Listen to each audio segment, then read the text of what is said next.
Breaking news BRS MLC Kalvakuntla Kavitha సంచలన వ్యాఖ్యలు చేశారు. బీఆర్ఎస్ నేతలను బెదిరించి కేసుల పేరుతో వేధించే ఎవరిని కూడా క్షమించే ప్రసక్తే లేదని అన్నారు ఆవిడ. అలా బెదిరింపులకు దిగే కాంగ్రెస్ నేతలు అధికారుల పేర్లు తమ పింక్ బుక్ లో రాసుకుంటున్నామని, ఆ తర్వాత వారి సంగతి చూస్తామని హెచ్చరించారు కవిత. భాన్సువాడలో బీఆర్ఎస్ రజతోత్సవ సన్నాహక సమావేశంలో కవిత ఈ వ్యాఖ్యలు చేశారు.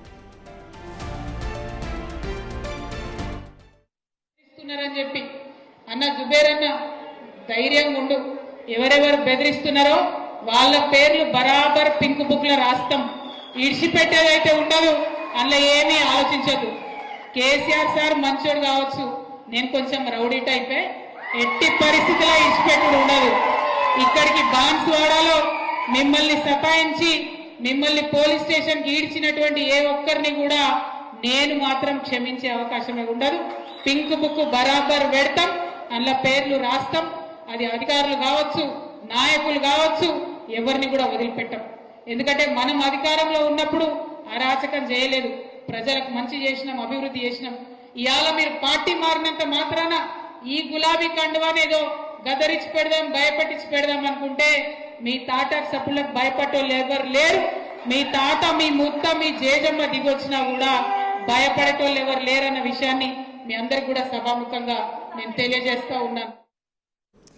ఇదే అంశంపై పూర్తి డీటెయిల్స్ మా ప్రతినిధి రాజేష్ అందిస్తారు. రాజేష్, చెప్పండి, అసలు అక్కడ అప్డేట్స్ ఏంటి? కవిత చేసిన ఈ వ్యాఖ్యలను ఎలా చూడాలంటారు?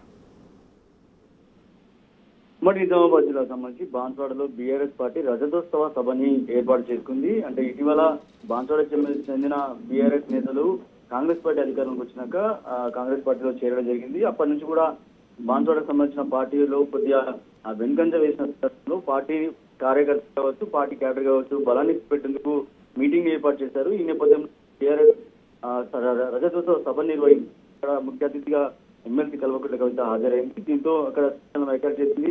ఏదైతే బీఆర్ఎస్ కార్యకర్తలు వేధిస్తున్న కాంగ్రెస్ నాయకులు ఎవరైతున్నారో వాళ్ళని వదిలిపెట్టేది లేదని చెప్పి కూడా హెచ్చరికలు జారీ. అంతేకాకుండా బాన్సువాడలో బీఆర్ఎస్ రజతోత్సవ సన్నాహక సమావేశంలో పాల్గొన్నారు. ఇటు పార్టీకి సంబంధించిన క్యాడర్ అంతా కూడా ఒక దగ్గర తీసుకొచ్చి వాళ్ళతో మాట్లాడి జరిగింది. ఏదైతే బీఆర్ఎస్ కి రజతోత్సవ సభకి వెళ్ళవద్దని కొంతమంది ఫోన్లు చేసి బెదిరిస్తున్నారని, అలాగే ఎవరెవరు బెదిరిస్తున్నారో వాళ్ళ పేర్లను బరాబర్ పింక్ బుక్ లో రాసుకుంటామని చెప్పి కూడా అల్టిమేట్ గా మాట్లాడడం జరిగింది. దీంతో అక్కడ సంబంధించిన కార్యకర్తల్లో ఎవరైతే గతంలో ఉన్నారో వాళ్ళందరూ కూడా బీఆర్ఎస్ పార్టీకి మీటింగ్ కి వచ్చే సందర్భంలో వాళ్ళని ఎవ్వరు కూడా రానియకుండా కొంతమంది ఫోన్లు చేసి బెదిరించారని అక్కడ ఎమ్మెల్సీ కవితకి చెప్పిన సందర్భంలో ఈ వ్యాఖ్యలు చేసినట్టుగా తెలుస్తుంది. ఎవరెవరు బెదిరిస్తున్నారో వాళ్ళ పేర్లు, అంటే అధికారులు కావచ్చు లేకపోతే నాయకులు కావచ్చు, వాళ్ళందరి పేర్లు పింక్ బుక్ లో రాసుకుంటాం, ఖచ్చితంగా అధికారులు వచ్చాక వాళ్ళపై చర్యలు తీసుకుంటామని కూడా ఆమె మాట్లాడడం జరిగింది. బెదిరింపులకు పాల్పడిన వారి ఎట్టి పరిస్థితుల్లో వదిలిపెట్టేది లేదు, కేసులు పెట్టించి పోలీస్ స్టేషన్ లో ఈడ్చుకు వెళ్లి వారిపై అనవసరంగా కేసులు చేస్తున్నారు. బీఆర్ఎస్ కార్యకర్తలను వేధించే కాంగ్రెస్ నాయకులు కావచ్చు లేకపోతే అధికారులు కావచ్చు, వారెవ్వరిని కూడా వదిలిపెట్టేది లేదు. చాలా వరకు ఇబ్బందులు గురి చేస్తున్నారు. ఇక్కడ బాన్సువాడలో క్యాడర్ లేదనుకుంటున్నారేమో కానీ ఖచ్చితంగా బీఆర్ఎస్ క్యాడర్ ఉన్నది, దాన్ని కాపాడుకుంటామని చెప్పి అది కార్యకర్తలకు ఏదైతే ధైర్యం చెప్తూనే ఈ పింక్ బుక్ కు సంబంధించి ఏదైతే మాట్లాడడం జరిగిందో ఇది ఒక్కసారిగా సంచలనం రేపింది. వాళ్ళ తాతలు కావచ్చు లేకపోతే జేజమ్మలు వచ్చినా కూడా ఈ కార్యకర్తలను ఎవరు ఇబ్బంది గురి చేసేది లేదంటూ కూడా సంచలన వ్యాఖ్యలు చేసింది. అంతేకాకుండా ఏదైతే పింక్ బుక్ లో ఖచ్చితంగా అధికారుల పేర్లు, అది అలాగే ఏదైతే నాయకుల పేర్లు రాసుకుంటాం, ఖచ్చితంగా అధికారులకు వచ్చాక వాళ్ళపై చర్యలు తీసుకుంటామని చెప్పి కూడా కవిత చేసిన వ్యాఖ్యలతో ఒక్కసారిగా బాన్సువాడలో సంచలనం. Right, thank you Rajesh.